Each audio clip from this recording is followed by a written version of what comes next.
ప్రజాస్వామిక సమాజం అంతా కూడా నిజంగా ఈ జంగల్ రాజును చూసి, ఈ జంగల్ రాజ్ పరిపాలనను చూసి నాగరిక ప్రపంచం అంతా కూడా తల వంచుకునేలా చంద్రబాబు నాయుడు గారు చేశారు. అక్కడ అంబటి రాంబాబు అన్న ఇంటి దగ్గరికి వెళ్ళినప్పుడు కూడా 5 కార్లను ధ్వంసం చేశారు, ఇంట్లో చొరబడ్డారు, అద్దాలను పగలగొట్టారు, ఇంట్లో ఆడవాళ్ళందరినీ కూడా దుర్భాషలాడారు. ఆఫీస్ పక్కనే ఉంది, పక్కనే ఉన్న ఆఫీసులోకి వెళ్ళారు, ఆఫీసును తగలబెట్టారు. ఇవన్నీ కూడా పోలీసుల సమక్షంలోనే జరగడం చూసాం. అక్కడ జరిగిన ఘటన కూడా మనం గమనించినాం. సాయంత్రం 4:30-5 గంటలకు మొదలు పెడితే అర్ధరాత్రి 1 గంట దాటిన తర్వాత కూడా దహనకాండ జరుగుతూనే ఉన్నది.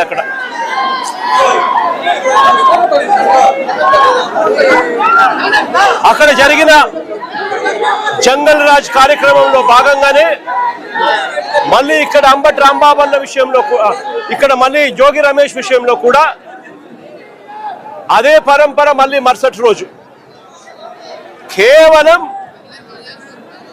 చంద్రబాబు నాయుడు గారు అనే వ్యక్తి తాను నిస్సిగ్గుగా అబద్ధాలు ఆడుతూ ఉన్నాడని, తాను నిస్సిగ్గుగా ప్రజలను పెడదోవ పట్టించాడు అని సాక్షాత్తు సిబిఐఏ, మేం కాదు, సాక్షాత్తు సిబిఐఏ చంద్రబాబు నాయుడు గారు చెప్తా ఉన్న అబద్ధాలను తేటతెల్లం చేస్తూ సిబిఐ ఛార్జ్ షీట్ దాఖలు చేసింది. చంద్రబాబు నాయుడు గారు ఇంతకు ముందు వరకు కూడా చెప్తా వస్తా ఉన్నట్టుగా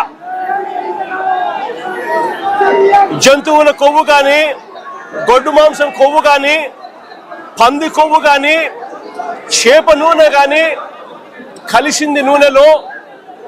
అటువంటి మాంసాహారం కలిగిన ఆ నూనెను లడ్డూ తయారీలోకి వాడి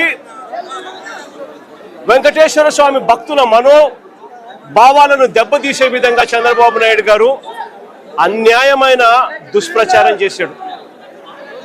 నిజంగా ఎంత అన్యాయమైన దుష్ప్రచారం చేశాడు అనంటే, చంద్రబాబు నాయుడు గారు ముఖ్యమంత్రి కానంత వరకు కూడా వెంకటేశ్వర స్వామి ప్రసాదాన్ని ఎవరైనా ఇస్తే కళ్ళు మూసుకొని 2 కళ్ళకు ఇలా అద్దుకొని ఇలా తినే పరిస్థితి నుంచి వెంకటేశ్వర స్వామిని అగౌరవపరిచిన వ్యక్తి ఎవరైనా ఉన్నారు అనంటే అది చంద్రబాబు నాయుడు గారే. వెంకటేశ్వర స్వామి ప్రసాదాన్ని, ఆ ప్రతిష్టను దిగజార్చిన వ్యక్తి ఎవరైనా ఉన్నారు అనంటే అది చంద్రబాబు నాయుడు గారే. ఒక అబద్ధాన్ని క్రియేట్ చేసి, ఆ అబద్ధానికి రెక్కలు కట్టి, ఆ అబద్ధాన్ని దుష్ప్రచారం చేసి కేవలం రాజకీయాల కోసం దేవుడిని కూడా వాడుకున్న వ్యక్తి ఎవరైనా ఉన్నారు అనంటే ఈ ప్రపంచంలో అది ఒక చంద్రబాబు నాయుడు గారు మాత్రమే.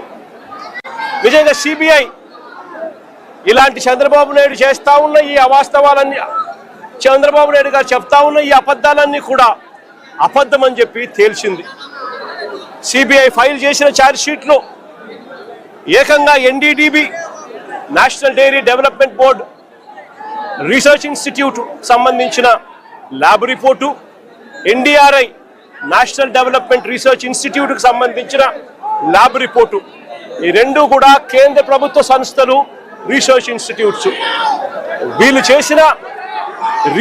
చేసిన శాంపుల్స్ అన్నీ కూడా, ల్యాబ్ అనాలిసిస్ అన్నీ కూడా చంద్రబాబు నాయుడు గారు ముఖ్యమంత్రిగా ఉండగా, చంద్రబాబు నాయుడు గారు టీటీడీ ఈఓ, చంద్రబాబు నాయుడు గారి మనిషి టీటీడీ ఈఓగా ఉండగా, చంద్రబాబు నాయుడు గారి హయాంలో సేకరించిన ఈ నమూనాలు ఇవి సిబిఐ వాళ్ళ ఆధ్వర్యంలో ఎన్డీడీబీకి, ఎన్డీఆర్ఐకి పంపించి ల్యాబ్ రిపోర్ట్లు అక్కడి నుంచి వచ్చి ఆ ల్యాబ్ రిపోర్ట్లలో నిర్ధారణ అయింది ఎటువంటి